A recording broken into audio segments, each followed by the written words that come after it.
بسم الله الرحمن الرحيم إن الحمد لله نحمده ونستعينه ونستغفره ونعوذ بالله من شرور أنفسنا وسيئات أعمالنا من يهده الله فلا مضل له ومن يضلل فلا هادي له وأشهد أن لا إله إلا الله وحده لا شريك له وأشهد أن محمدا عبده ورسوله يا أيها الذين آمنوا اتقوا الله حق تقاته ولا تموتن إلا وأنتم مسلمون يا أيها الناس اتقوا ربكم الذي خلقكم من نفس واحدة وخلق منها زوجها وبث منهما رجالا كثيرا ونساء واتقوا الله الذي تساءلون به والأرحام إن الله كان عليكم رقيبا يا أيها الذين آمنوا اتقوا الله وقولوا قولا سديدا يصلح لكم أعمالكم ويغفر لكم ذنوبكم ومن يطع الله ورسوله فقد فاز فوزا عظيما أما بعد فإن خير الحديث كتاب الله وخير الهدي هدي محمد صلى الله عليه وسلم وشر الأمور محدثاتها وكل محدثة بدعة وكل بدعة ضلالة وكل ضلالة في النار. قال الله عز وجل بعد أعوذ بالله السميع العليم من الشيطان الرجيم بسم الله الرحمن الرحيم قاف والقرآن المجيد بل عجبوا أن جاءهم منذر منهم فقال الكافرون هذا شيء عجيب أإذا متنا وكنا ترابا ذلك رجع بعيد قد علمنا ما تنقص الأرض منهم وعندنا كتاب حفيظ بل كذبوا بالحق لما جاءهم فهم في أمر مريج أفلم ينظروا إلى السماء فوقهم كيف بنيناها وزيناها وما لها من فروج والأرض مددناها وألقينا فيها رواسي وأنبتنا فيها من كل زوج بهيج تبصرة وذكرى لكل عبد منيب ونزلنا من السماء ماء مباركا فأنبتنا به جنات وحب الحصيد والنخل باسقات لها طلع نضيد رزقا للعباد وأحيينا به بلدة ميتا كذلك الخروج كذبت قبلهم قوم نوح وأصحاب الرس وثمود وعاد وفرعون وإخوان لوط وأصحاب الأيكة وقوم تبع كل كذب الرسل فحق وعيد أفعينا بالخلق الأول بل هم في لبس من خلق جديد ولقد خلقنا الإنسان ونعلم ما توسوس به نفسه ونحن أقرب إليه من حبل الوريد إذ يتلقى المتلقيان عن اليمين وعن الشمال قعيد ما يلفظ من قول إلا لديه رقيب عتيد وجاءت سكرة الموت بالحق ذلك ما كنت منه تحيد ونفخ في الصور ذلك يوم الوعيد وجاءت كل نفس معها سائق وشهيد لقد كنت في غفلة من هذا فكشفنا عنك غطاءك فبصرك اليوم حديد وقال قرينه هذا ما لدي عتيد القيا في جهنم كل كفار عنيد مناع للخير معتد مريب الذي جعل مع الله إلها آخر فألقياه في العذاب الشديد قال قرينه ربنا ما أطغيته ولكن كان في ضلال بعيد قال لا تختصموا لدي وقد قدمت إليكم بالوعيد ما يبدل القول لدي وما أنا بظلام للعبيد يوم نقول لجهنم هل امتلأت وتقول هل من مزيد وأسلفت الجنة للمتقين غير بعيد هذا ما توعدون لكل أواب حفيظ من خشي الرحمن بالغيب وجاء بقلب منيب ادخلوها بسلام ذلك يوم الخلود لهم ما يشاءون فيها ولدينا مزيد وكم أهلكنا قبلهم من قرن هم أشد منهم بطشا فنقبوا في البلاد هل من محيص إن في ذلك لذكرى لمن كان له قلب أو ألقى السمع وهو شهيد ولقد خلقنا السماوات والأرض وما بينهما في 6 أيام وما مسنا من لغوب فاصبر على ما يقولون وسبح بحمد ربك قبل طلوع الشمس وقبل الغروب ومن الليل فسبحه وأدبار السجود واستمع يوم ينادي المنادي من مكان قريب يوم يسمعون الصيحة بالحق ذلك يوم الخروج إنا نحن نحيي ونميت وإلينا المصير يوم تشقق الأرض عنهم سراعا ذلك حشر علينا يسير نحن أعلم بما يقولون وما أنت عليهم بجبار فذكر بالقرآن من يخاف وعيد. معزز خواتین و حضرات، میں سب سے پہلے اپنے آپ کو اور اس کے بعد آپ سب لوگوں کو اللہ ملک العلم رب الجلال والاکرام سے ڈرنے کی تلقین کرتا ہوں۔ اور جو انسان اللہ تعالیٰ سے ڈر جاتا ہے، رب کائنات اس پر جو انعامات نازل فرماتے ہیں ان میں سب سے بڑا یہ ہے کہ اللہ تعالیٰ اسے اپنی زندگی کا ہر کام آقا علیہ الصلوۃ والسلام کی سنت کے مطابق کرنے کی توفیق عطا فرما دیتے ہیں۔ آج یکم ربیع الاول 1446 ہجری، دوسری طرف 6 ستمبر 2024 عیسوی ہے، اور ہمارا آج کا موضوع مسلمان کی قبر سنت کے مطابق کیسی ہونی چاہیے۔ آگے بڑھنے سے پہلے میں یہ بتا دینا چاہتا ہوں کہ اس موضوع کا انتخاب کرنے کی ایک بنیادی وجہ جو میں نے ابتدائی کلمات میں آپ کی خدمت میں رکھی کہ ایک مسلمان اپنی زندگی کا ہر کام سنت کے مطابق کرتا ہے، اور میں یہ سمجھتا ہوں کہ زندگی نہیں، موت کے بعد بھی جو کام انسانوں کے کرنے والے ہیں وہ ہمیں سنت کے مطابق کرنے چاہیے۔ آگے بڑھنے سے قبل ایک اور چیز بتا دوں کہ یہ اللہ رب العزت کا انسانیت پر احسان ہے کہ رب کائنات نے ہمیں اپنے فوت شدگان کو دفن کرنے کا حکم دیا۔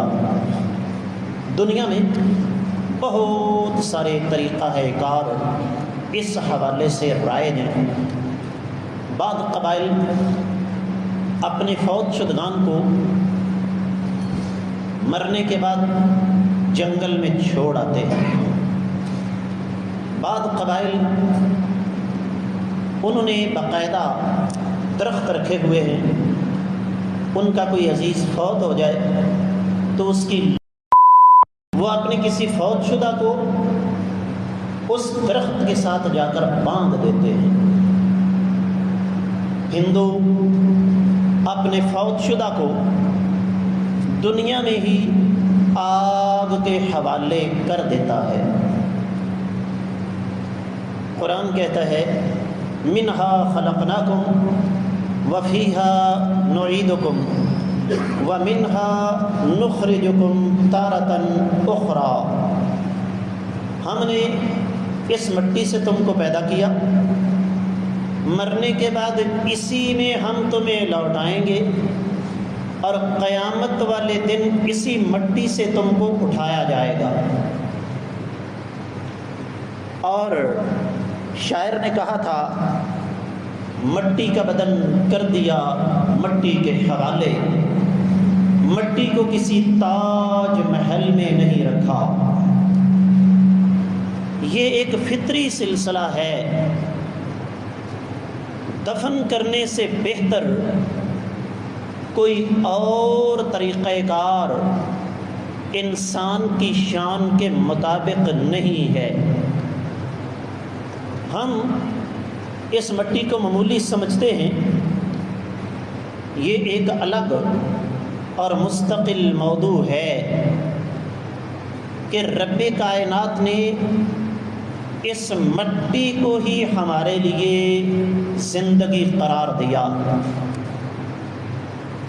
کوئی کروڑ پتی ہے، کوئی غریب آدمی ہے، کوئی روزانہ 100-150 روپے میں کھانا کھاتا ہے، یا کوئی ایک وقت کا 10,000 روپے کا کھانا کھاتا ہے۔ جس چیز کا نام خوراک ہے وہ اس مٹی کے ساتھ جڑی ہوئی ہے کسی نہ کسی طریقے سے۔ تو تدفین یہ ایک فطری سلسلہ ہے۔ اگلی بات جو میں آپ کو سمجھانا چاہوں گا، کائنات کے امام صلی اللہ علیہ وسلم کے ایک جلیل القدر صحابی ہیں جن کا نام نامی اسمی گرامی ہے سیدنا عثمان غنی رضی اللہ تعالی عنہ۔ آقا علیہ الصلوۃ والسلام کے داماد ذوالنورین کا لقب پایا، یکے بعد دیگرے کائنات کے امام صلی اللہ علیہ وآلہ وسلم کی 2 بیٹیوں کے شوہر بنے، پھر مسلمانوں کے تیسرے خلیفہ شہید مسجد نبوی، 10 مبشرہ میں سے ایک، نبوت کی زبان نے یہ بتایا کہ عثمان آج کے بعد تم کوئی نیکی نہ بھی کرو تو جنت تمہارے نام لگ چکی ہے۔ لیکن شرم و حیا کا یہ پیکر جب قبر کا تذکرہ کرتا یا قبر کا تذکرہ سنتا تو ساروں قطار رونا شروع کر دیتا۔ پوچھنے والوں نے پوچھا، عثمان رضی اللہ تعالیٰ عنہ، آخرت کے مراحل بڑے بڑے ہولناک ہیں، قبروں سے اٹھنا ہے، حشر ہے، حساب ہے، صراط ہے، بڑکتی ہوئی جہنم ہے، کسی موقع کا تذکرہ کیا جائے آپ کی آنکھوں میں اتنے آنسو نہیں آتے جتنے قبر کے تذکرے پر آتے ہیں۔ فرمایا سنو، یہ ہے معرفت اور یہ ہے مثالی استاد کے مثالی شاگرد کا فہم۔ فرمانے لگے باقی جتنے بھی مرحلے ہیں کہیں پر بھی انسان اکیلا نہیں ہوگا، لیکن قبر ایک ایسا مرحلہ ہے جہاں پر انسان اکیلا ہوگا، میں اس کا تصور کر کے ہی لرز جاتا ہوں۔ آگے احادیث مبارکہ کی روشنی میں جائزہ لیں ایک مسلمان کی قبر کیسی ہونی چاہیے۔ سب سے پہلے سنن ابی داؤد، سنن ترمذی کی حدیث مبارکہ، آقا علیہ الصلوۃ والسلام نے فرمایا اللحد لنا والشق لغیرنا۔ آپ لوگ ایک ایک بات بڑی توجہ کے ساتھ سنتے ہیں، لیکن گزارش کروں گا کہ آج جو باتیں سمجھا رہا ہوں ان کو خصوصی توجہ کے ساتھ سنیے گا۔ فرمایا شق، سیدھی قبر جسے ہمارے ہاں دانا کہا جاتا ہے، فرمایا یہ دوسروں کے لیے ہے، اور لحد جسے بغلی قبر یا اسامی کہا جاتا ہے، فرمایا وہ ہمارے لیے ہے۔ اب اسامی کیسی ہونی چاہیے اس پر بھی انشاءاللہ بعد میں بات کرتے ہیں۔ اب ہوا کیا، نبی علیہ الصلوۃ والسلام نے یہاں سیدھی قبر سے منع نہیں فرمایا، لیکن یہ ضرور سمجھا دیا کہ ترجیح تم نے بغلی قبر کو دینی ہے، ترجیح تم نے اسامی کو دینی ہے۔ اور اللہ کی قدرت، جب آقا علیہ الصلوۃ والسلام وصال فرما گئے، آقا علیہ الصلوۃ والسلام کی قبر مبارک کھودنے کی باری آئی۔ مدینہ میں دونوں قسم کے آدمی موجود تھے، سیدھی قبر کھودنے والا بھی، بغلی کھودنے والا بھی، دونوں کو پیغام بھیجا گیا۔ صحابہ اکرام نے یہ فرمایا کہ اللہ اپنے نبی صلی اللہ علیہ وسلم کے لیے جس آدمی کو بہتر سمجھیں گے اسے پہلے بھیج دیں گے۔ میرے اللہ نے بغلی قبر کھودنے والے کو پہلے بھیج دیا، آقا علیہ السلام کو بغلی قبر میں، لحد میں، جناب اسامی میں دفن کیا گیا۔ اصل طریقہ یہی ہے۔ یہاں پر میں نے جیسے تھوڑی دیر پہلے عرض کیا، اسامی کی وضاحت کرنا ضروری ہے۔ آپ لوگوں کی ایک بار پھر خصوصی توجہ چاہوں گا۔ ہمارے ہاں اسامی تقریباً ختم ہو چکی ہے، اور اس کی وجہ کیا ہے؟ ابھی پرسوں کی بات ہے، میرے بڑے قریبی بزرگ اللہ کو پیارے ہو گئے، تو وہاں پر بات ہوئی تو وہی جملہ جو میں ہر جگہ سنتا ہوں، استاد جی ہون سامیاں کٹن والے بندے لب دے کتھے جے؟ اسامی یا بغلی قبر جو ہم سمجھتے ہیں نا، اسلام میں اس کا تصور نہیں ہے۔ اسلام میں بغلی قبر کیسی ہونی چاہیے؟ توجہ، سیدھی کھودیں، اس کے بعد دائیں طرف یا بائیں طرف مردے کو رکھنے کے لیے جگہ بنا دیں۔ سیدھی قبر کھود کر دائیں یا بائیں کھدائی کر کے اس کو مزید اندر سے زمین کو کھودنا، یہ کسی بھی حدیث سے ثابت نہیں ہے۔ اب اپنی ایمانداری سے بتائیے، کسی گورکن کی بھی ضرورت نہیں۔ میں نے اپنی اسی بستی میں 2 قبریں، بلکہ 2 تو میں نے بنوائی ہیں اور تیسری میرے کہنے پر بنی۔ اسامی کوئی 30 35 40 سال پرانی بات نہیں کر رہا ہوں، یہی کوئی 4-5 سال پرانی بات ہے۔ ایک ہماری بہن کا انتقال ہوا، ان کے شوہر نے مجھے کہا جی قبر آپ کے ذمہ ہے، اور آپ کو پتہ ہے کہ ہماری مٹی روئی ہے، مہینہ بھی جون کا، جیٹھ ہاڑ کا، اور اس مہینے میں یہ مٹی لوہا بنی ہوتی ہے۔ الحمدللہ ثم الحمدللہ وہ قبر سنت کے مطابق بنوائی۔ اور دوسری میری سگی تائی جان کا جب انتقال ہوا تو تب بھی یہ ذمہ داری مجھ پر آئی۔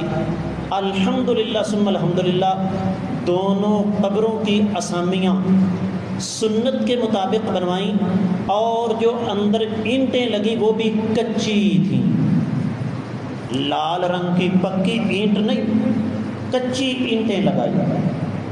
اور تیسری، ہمارے ایک بھائی نے مجھ سے کہا کہ قبر ہم خود کھودیں گے، آپ صرف ہمیں بتاتے جائیں۔ ایک بار پھر بتا دوں، سیدھی قبر کھود کر دائیں طرف یا بائیں طرف مردے کو رکھنے کے لیے جگہ بنانا، یہ اسامی ہے، اور یہ کام میں آپ سب کر سکتے ہیں۔ قرآن کہتا ہے هو الذی خلق الموت والحیات لیبلوکم ایکم احسن عملا، وہ ذات جس نے موت اور زندگی کو پیدا کیا تاکہ تمہیں آزما سکے کہ تم میں سے نیک عمل کون کرتا ہے۔ میرے اللہ نے موت کا تذکرہ پہلے کیا، چھوڑ دو ان باتوں کو، او جی اتنی مشقت کون کرے۔ پنجابی زبان میں مردے کو گلو لان والی گل نہ کریا کرو۔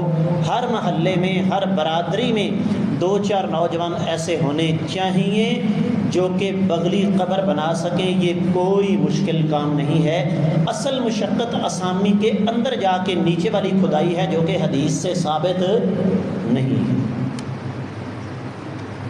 دوسری بات، میت کو قبر میں رکھنے کا مرحلہ صحیح حدیث میں آتا ہے، اللہ کے رسول صلی اللہ علیہ وآلہ وسلم جب میت کو قبر کے اندر رکھتے تو آپ نے ایک دعا بتائی جو کہ بڑی مختصر ہے، بسم اللہ وعلی ملت رسول اللہ۔ پڑھو ذرا میرے ساتھ، بسم اللہ وعلی ملت رسول اللہ صلی اللہ علیہ وسلم۔ کوئی مشکل ہے جی؟ پہلے میت کے پاؤں قبر میں داخل کیے جائیں، اس کے بعد اس کے سر والا حصہ۔ اور یہاں پر ایک اور چیز میں آپ کو بتا دوں، ہمارے ہاں ایک اور غلط رواج ہے، فوت شدہ کو قبر کے اندر رکھا جاتا ہے تو صرف چہرہ قبلہ کی طرف کیا جاتا ہے۔ سنن ابی داؤد سنن الکبریٰ بہقی کی روایت ہے، آقا علیہ السلام نے فرمایا قبلتکم احیاء و امواتا،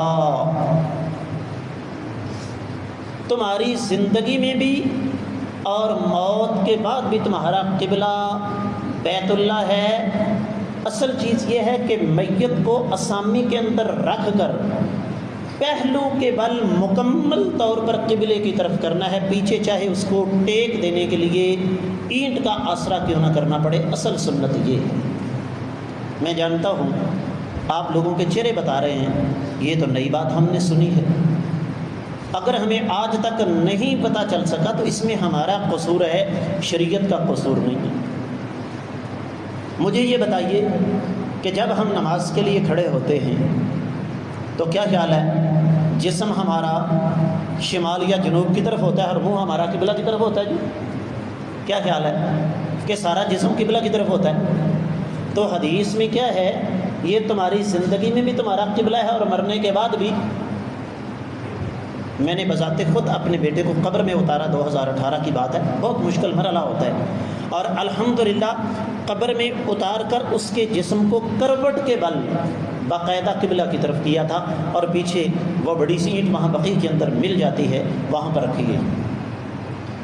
تیسری بات، ہمارے ہاں ایک اور رواج ہے، اور وہ کیا ہے کہ جب مردے کو قبر کے اندر رکھا جاتا ہے نا، کہتے ہیں جی اس کا چہرہ کھول دیا جائے۔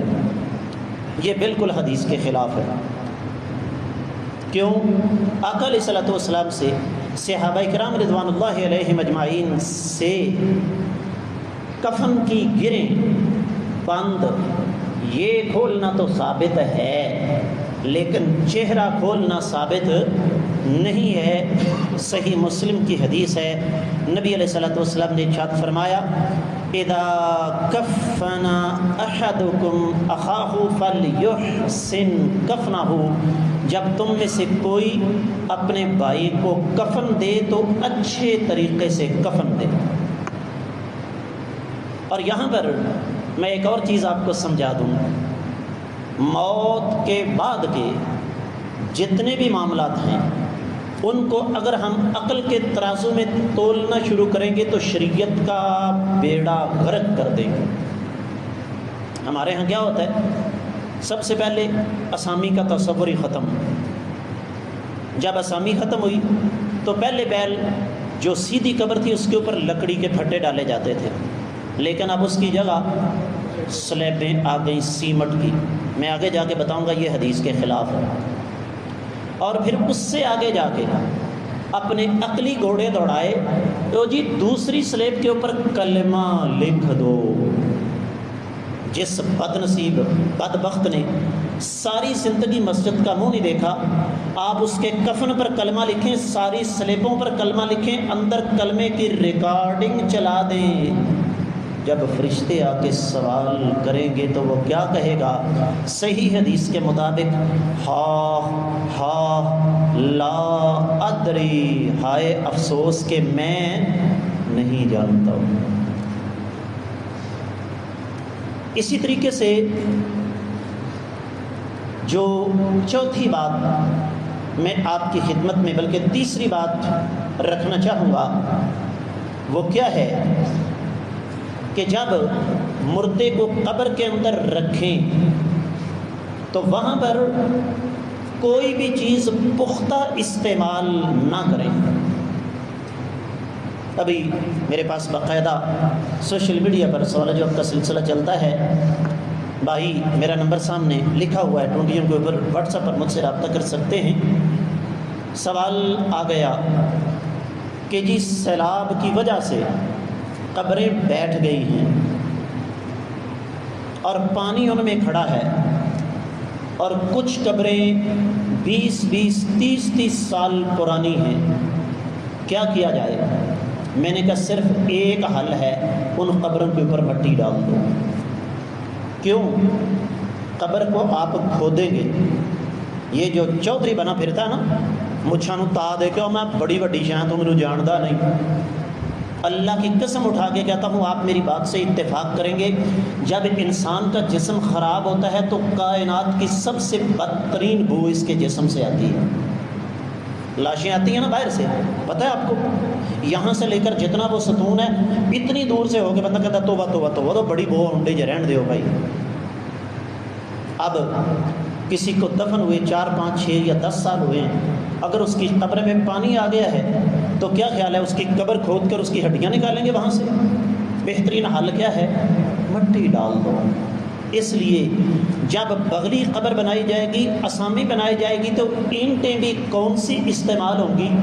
کچی، مٹی کا مکمل استعمال۔ اس کے ساتھ ساتھ ایک اور چیز میں آپ کو سمجھا دوں کہ جب مردے کو دفن کیا جائے تو اگر ممکن ہو تو ارد گرد والے اپنے دونوں ہاتھوں سے مٹی 3 دفعہ اس کے اوپر ڈال سکتے ہیں، یہ سنت سے باقاعدہ ثابت ہے۔ اس سے اگلی بات جو آپ کے لیے اجنبی ہے، میں کہیں جا کر منع کرتا ہوں تو کئی بھائی بہت برا منا جاتے ہیں۔ سیدنا علی رضی اللہ تعالیٰ عنہ فرماتے ہیں، مجھے سنن ابی داؤد کی روایت ہے، اللہ کے رسول صلی اللہ علیہ وآلہ وسلم نے مجھے حکم دیا کہ جاؤ، جو قبر ایک بلشت سے اونچی دیکھو اس کو 1 بلشت کے برابر کر دو۔ میں کہتا ہوں بھائیو قبر اونچی نہ کرو، مولوی صاحب چپ کر کے رہو۔ کیوں؟ ایک تو ہمیں کسی نے بتایا نہیں، دوسرا ہم دین میں اپنی مرضی کرنا چاہتے ہیں۔ سیدہ عائشہ رضی اللہ تعالیٰ عنہ سے سوال کیا گیا، امی جان بتائیے آقا علیہ السلام کی قبر کیسی تھی؟ فرمایا یہ تینوں ہیں، تینوں قبریں دیکھ لو، نہ تو یہ بہت اونچی ہیں نہ بالکل زمین کے ساتھ لگی ہوئی ہیں، اور قبریں کوہان نما ہیں۔ ہماری قبر ساری ایک جیسی ہوتی ہے۔ ہاں، دفن کرنے کے بعد آقا علیہ السلام نے قبر کے اوپر بذات خود پانی چھڑکا ہے، سنن ابی داؤد وغیرہ میں حدیث موجود ہے۔ اس سے اگلی بات صحیح مسلم کی حدیث ہے، نہا رسول اللہ صلی اللہ علیہ وسلم یجسس القبر، آقا علیہ السلام نے قبر کو پختہ کرنے سے منع فرمایا ہے۔ اور اگلے الفاظ کیا ہیں؟ قبر پر چراغ جلانے سے منع فرمایا، قبر پر مجاور بن کر بیٹھنے سے بھی منع فرمایا۔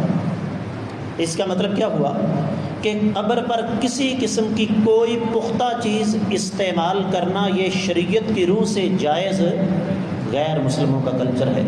ہندو اپنی سمدیاں بناتے ہیں، سکھوں کی مڑیاں جا کر چیک کر لو، عیسائیوں کے قبرستان جا کے چیک کر لو، وہاں پر یہ سارے کا سارا کلچر موجود ہے۔ آج بھی بقیع کا قبرستان دیکھ لو، میں ابھی کچھ نہیں تو 10-12 دن پہلے وہاں سے ہو کر آیا ہوں۔ جنت المعلیٰ، بلکہ جنت المعلیٰ نہیں، معلیٰ کا قبرستان مکہ میں جا کے دیکھ لو، سعودی عرب کے اندر اور بھی میں نے 20 قبرستان دیکھے ہیں، تمام کی تمام قبریں کیا ہیں؟ کچی ہیں۔ اب ہم پکی قبر اوپر تختی لگانے پر زور کیوں دیتے ہیں، یہ میں دوسرے خطبے میں بتاؤں گا، کیونکہ میرے پاس صرف 2 منٹ سے کم وقت ہے، بات کو ذرا مکمل کرنا ہے۔ اس سے اگلی بات جو میں آپ کو سمجھانا چاہتا ہوں وہ کیا ہے کہ نشانی کے طور پر بولو بولو بولو بولو نشانی کے طور پر قبر کے سرہانے صرف ایک آدھ پتھر رکھنے کی شریعت میں اجازت ہے۔ کیا ہے بھائیو؟ صرف اجازت۔ وقت مل گیا میں آپ کو سمجھا دوں، پکی قبر لوہے کی تختی ہم کیوں لگاتے ہیں بھلا؟ سنیے ذرا، نبی علیہ الصلوۃ والسلام نے فرمایا میں تمہیں قبروں کی زیارت سے منع کیا کرتا تھا، قبروں کی زیارت کیا کرو کہ اس سے آخرت یاد آتی ہے۔ اب چونکہ ہمارے بڑے ہمارے پاس ان کے لیے وقت نہیں ہے، دنیا میں وقت نہیں، مرنے کے بعد کہاں وقت ہوگا؟ کبھی 2-4 سال کے بعد قبرستان کا چکر لگ گیا تو لگ گیا، ورنہ سال کے بعد عید بقرعید پہ محرم کے مہینے میں۔ تو چونکہ ہمیں خطرہ ہوتا ہے کہ قبر کا نشان ختم ہو جائے گا، لہذا ہم اس پر نشانی لگا دیتے ہیں۔ 24 سال ہونے والے ہیں والد صاحب کی قبر کو، والد صاحب کو فوت ہوئے، ابھی جمعے کے بعد میرے ساتھ چلو، الحمدللہ کچی قبر ہے اور سلامت ہے۔ وجہ اس کی کیا ہے کہ میں وقتاً فوقتاً جاتا رہتا ہوں۔ عزیزان ملت، بزرگان گرامی، میری خصوصی طور پر یہ گزارش ہوگی، آج کے جمعے کا ہمارا موضوع ایک مسلمان کی قبر کیسے ہونی چاہیے، آئیے آج ابھی اسی وقت یہاں بیٹھے ہوئے اپنے اللہ کے ساتھ وعدہ کریں، ہم اپنے عزیزوں کو سنت کے مطابق آخرت کے سفر پر روانہ کریں گے۔ اللہ تعالیٰ سمجھنے کی توفیق عطا فرمائے۔ وما علیہ الا البلاغ المبین۔